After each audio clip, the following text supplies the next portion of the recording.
नमस्कार जी, मैं मंजू। 5-6 दिन पहले मैंने एक बोतल में छोटा-सा पौधा जो आपको लगा के बताया था, ट्रांसप्लांट करना दिखाया था, तो उसका अपडेट भी दूँगी। तो मैं ये आपको बताना चाहती हूँ कि जिन मेरे बहन-भाइयों के ज़्यादा बड़ी जगह नहीं है, जहाँ ज़्यादा मिट्टी, ज़्यादा बड़े-बड़े पॉट नहीं रखना चाहते हैं, छोटी-सी जगह है, कहीं बोतल ही हैंग करना चाहते हैं, तो इस तरह के पौधे भी ला सकते हैं। ज़रूरी नहीं कि फूल ही आपके घर में ढेर सारे हों।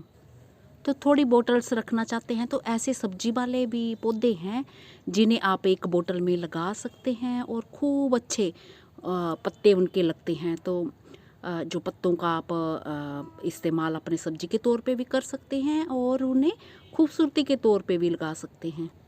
तो वीडियो को ज़्यादा मैं लंबा ना करते हुए आपको फटाफट दिखा दूंगी और मैं छोटी सी बोतल में भी उसे अभी आज ट्रांसप्लांट तो करूंगी पर अभी करके नहीं दिखाऊंगी। बिल्कुल उसी तरह से करना है जैसे कि आपने ज़ेवरीना होलीहोक के प्लांट को किया था। तो इसलिए मैं ज़ेवरीना होलीहोक के जिसे कि 5-6 दिन पहले मैंने ट्रांसप्लांट किया था, बिल्कुल वही चीज़ें उसके साथ करनी हैं।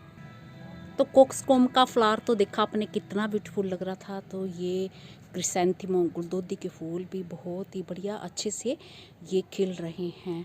तो जिस पौधे की बात कर रही हूँ तो इसे आप कई सारी छोटी छोटी बॉटल्स में लगा सकते हैं। अगर सब्जी के लिए ग्रो करना चाहते हैं तो फिर बड़े पोट में लगा सकते हैं ताकि ज़्यादा क्वांटिटी में जो बने। तो इसकी कोई ख़ास केयर नहीं करनी पड़ती। सर्दियों में आप इसे आराम से लगा सकते हैं। अभी भी इसके सीड्स आप डाल सकते हैं। तो इसके जो प्लांट्स हैं वो अभी सर्दियों में नहीं, मैंने देखा बरसात में भी मेरे गार्डन में थे, तो बरसात के टाइम भी लगा सकते हैं और ढेर सारे सीड अपने घर पे भी तैयार कर सकते हैं। तो चलिए मैं दिखाती हूँ कि कुछ दिन पहले ही मैंने जो इसका एक प्लांट जो ट्रांसप्लांट किया था तो बड़े अच्छे से चल रहा है। तो मैं हमेशा ही गार्डन की खूबसूरती बढ़ाने के लिए इसके प्लांट्स छोटे छोटे पॉट में लगाना पसंद करती हूँ। तो मैं जो क्या इसकी बात कर रही हूँ, नहीं ये नहीं, ये तो कोई खाने वाला पौधा नहीं है। ये तो शो के लिए मैंने अलग जो प्लांट तैयार किया है। तो जिस प्लांट की बात कर रही हूँ ये रेड मस्टर्ड, इसकी आप वेजिटेबल बनाइए खाइए जैसे मर्जी। और एक पौधा ये मैंने छोटे से पोट में, 4 इंची पोट है, ये मेरा बनाया हुआ पोट है पर इसमें बिल्कुल भी अंदर जगह नहीं है। देखने में ये बाहर से ज़्यादा बड़ा लग रहा है। तो ये 4 इंची पोट है, ये ऐसे ऐसे आ रहा है, ये इतना आ रहा है और अंदर बिल्कुल जगह भी नहीं है। मतलब बहुत ज़्यादा जगह नहीं है, देखने में सिर्फ बड़ा लग रहा है। तो ये देखिए एक पौधा कितना खूबसूरती से बढ़ गया। बस इसकी केयर यही है कि इसको जो जब छोटी सी बोतल में आप ग्रो करते हैं तो इसको जो धूप चाहिए होती है सुबह के 1-2 घंटे की धूप काफ़ी है। तो पानी से आप अगर दोनों टाइम दे सकें तो ठीक है। मैंने तो इसे वहाँ 1-1.5 घंटे की धूप आती है दीवार के पास, वहाँ इसे रखा है और ताकि धूप आना भी थोड़ी ज़रूरी है, नहीं तो फिर इस पे कीड़ों का अटैक हो सकता है।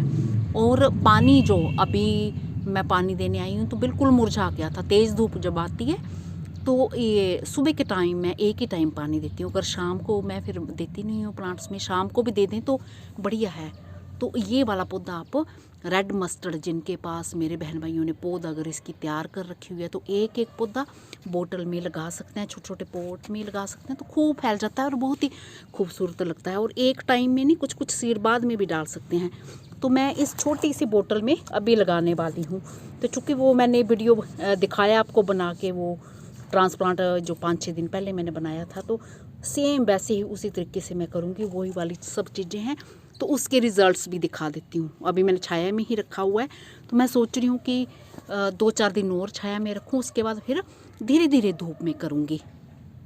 तो उसके रिज़ल्ट्स दिखाने से पहले मैं ये दिखा दूँ, ये कसूरी मेथी मैंने लगाई है। तो कुछ रेड मस्टर्ड के मैंने सीड्स भी डाल दिए हैं ताकि ये जो बाद में इसके पौधे तैयार हों तो फिर मैं ये भी ट्रांसप्लांट कर दूँ इस तरह से। तो कुछ और गमलों में भी मैंने डाले हुए हैं। तो इस तरह से आप मिक्स करके भी डाल सकते हैं और बाद में जब मर्जी ट्रांसप्लांट कर दो तो ईज़िली ट्रांसप्लांट हो जाते हैं। तो ये रहा मेरा ज़ेवरीना होलीहोक जो मैंने बोतल में ट्रांसप्लांट किया था। ये देखिए एक भी उस टाइम जब मैंने दिखाया था आपको तो पत्तियाँ इसकी मुरझाने लग पड़ी थी थोड़ी देर में ही। तो ये स्पोर्ट पे नहीं, अब रस्सी भी नीचे आ गया तो स्पोर्ट बांध दी थी, इसी बोतल में लगा तो ये इतना खूबसूरत लग रहा है। तो अब बिल्कुल जैसे छाया वाली जगह से उठा के मतलब ज़रा सी थोड़ी सी धूप आए तो धीरे धीरे मैं धूप का टाइम बढ़ाऊँगी। तो ऐसा ही मैं ये इसके साथ जब इसको ट्रांसप्लांट किया था तो इस तरह से ही किया था।